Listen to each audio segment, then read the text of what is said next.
Arsenal versus Brighton and Hove Albion. Fourth round of the Carabao Cup, I believe. Here we go again. Um, Quick disclaimer before we start this one, however. This game conflicts with something on my timetable, something important to me. So unfortunately, I won't be able to react to this. I wasn't able to get a ticket. Uh, it's more than likely I won't be able to manage a review of this game, and that's simply because again, this is conflicted with a timetable for me. So I do apologize for that.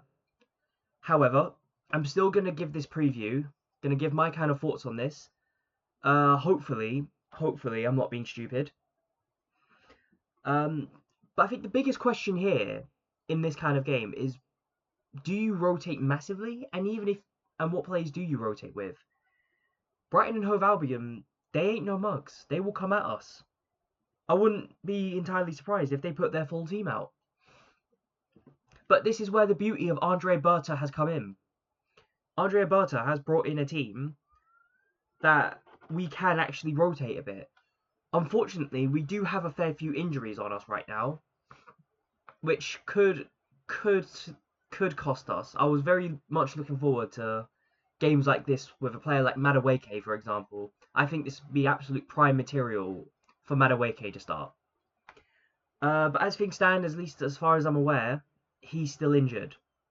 On top of that as well, William Saliba, am hearing that he might have an injury as well, and he won't even be available for today. I don't know the extent of the injury. I don't know if that's been fully looked over yet. But for now, I'm going to assume that he's out for now. Now, it's not really a great time in the Carabao Cup to get a Premier League team, and we've seen this happen time and time again. I don't want us to drop out of the cup too early. I'm not going to be devastated if we do, but I'm going to be disappointed. The Carabao Cup is still a competition we're in, and if we're in it, I want to win it. And it doesn't matter who we're playing against, I want us to take the cup seriously. Even if it is out of all four cups that we can win, out of all four trophies, even if this is the least valuable, it's still valuable to me. Just something to kind of boost that confidence. To just say we can win something, and say we've won the Carabao Cup, we can go out and win some more. That would have been beautiful for this team. And it also adds a kind of winning mentality to us as well. We're already winning games left, right, back, and centre. We're winning games that people are telling us we shouldn't be able to win.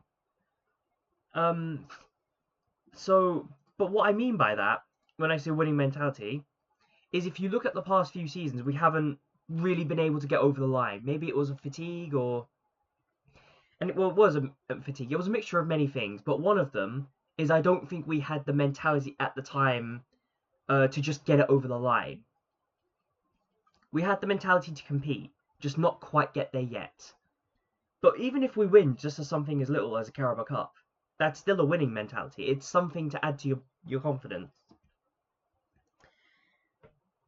And of course, winning a trophy is a trophy. Everyone wants to win a trophy. Especially us now. I think now, this season, we've got to win something. And even if I don't think a Carabao Cup would be enough, it'd be nice to win a Carabao Cup and just say, okay, it's not a total failure of a season at least. But it could also set us up nicely as well to win other competitions. Well, regardless, I will say that as I said before, getting a Premier League team this early in the Carabao Cup competition isn't exactly ideal, but it is something we can still overcome. We've still got an absolutely brilliant squad. Even if our squad's the B team, we can still perform against Premier League teams. And I'm curious now to see what kind of rotation will be made. Regardless, this is what I think might happen. And starting off in goal, I would say Kepa. I think Raya has always been the first choice, but these are the kind of competitions that we brought Kepa in for. And Kepa will fight for that position. He openly said himself he wants to fight for the position. And this here, I think, is a good chance for him to fight for that position. In the centre backs, I would personally play Gabriel because I think Gabriel was just far too important not to play, and then I would play Mosquera.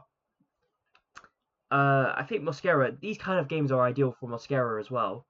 And knowing that there's an injury or a potential injury to Saliba, this is prime opportunity for him to step up. But even then, even if Saliba was available, I probably would have benched him anyways. But Gabriel, he's an absolute unit of a player.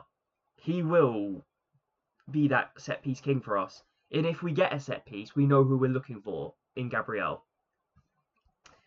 Um, on the right back, I've gone with Ben White, and Ben White still a very good player overall. I don't think he's quite on the level of Timber, but I do still hold him in very high value in this squad. And having him and Timber in that right back kind of position, that's a dream come true for most players. For most fans, sorry. And on the left back, I've gone with Lewis Skelly. I think these kind of games are a great opportunity for young players as well, like Lewis Skelly, to kind of get up and show that he can still fight for that position. As things have stood in this current season, it's been all Calafiori. And don't get me wrong, I would have kept it that way. I think Calafiori has just been undroppable in this season. But Lewis Skelly, on the other hand, I still think he's a great talent. He's a great talent, and these are the kind of games where he can just prove himself, unleash himself a little bit. In the midfield, I've gone with Christian Norgard. And Christian Norgard, I keep forgetting that we even have him. I mean, well, obviously we know we have him, but he hasn't made too many appearances for Arsenal. And this kind of game, I think, will be a great opportunity for him to, very much like Lewis Skelly and Kepa, to assert himself in the squad. He is an older player, don't get me wrong. He's a very experienced player. But that experience could actually be very, very vital for us in this match. And with him, I have gone with Declan Rice. Now, Declan Rice, I think he's a great box-to-box player. I love the way he gets the ball and pushes forward, and I do think we'll need that in this game. And next to him, I've gone with Mikel Mourinho. I think Mikel Mourinho, as a player, I think he's great. He's got a great aerial threat. Even when he's not playing in a striker position, he can still pose a serious problem whenever he's in the box. And as people like to say, we're set piece FC. And I think someone like Mikel Mourinho being added into this squad will only increase our aerial danger. And I do think this game could be decided on a set piece, and that's just an Arsenal thing. Well, I say it's an Arsenal thing, it's not really, but it also is. It's one of those. But I do think Mikel Mourinho this would be a very ideal game for him to start in. Now, on the attack, I've gone with Trossard on the left. I thought Trossard, he's a bit overhated, I think. A bit overcriticised. I don't think he's been like fabulous. I don't think he's been amazing this season, but he's been adequate. I can't think of many issues that he's really put us in. Maybe the game against Man City where I thought, nah, he was terrible that game. But other than that, he's been putting in very half-decent performances, and I do think he can keep that up. On the right-hand side, I've gone with Gabriel Martinelli.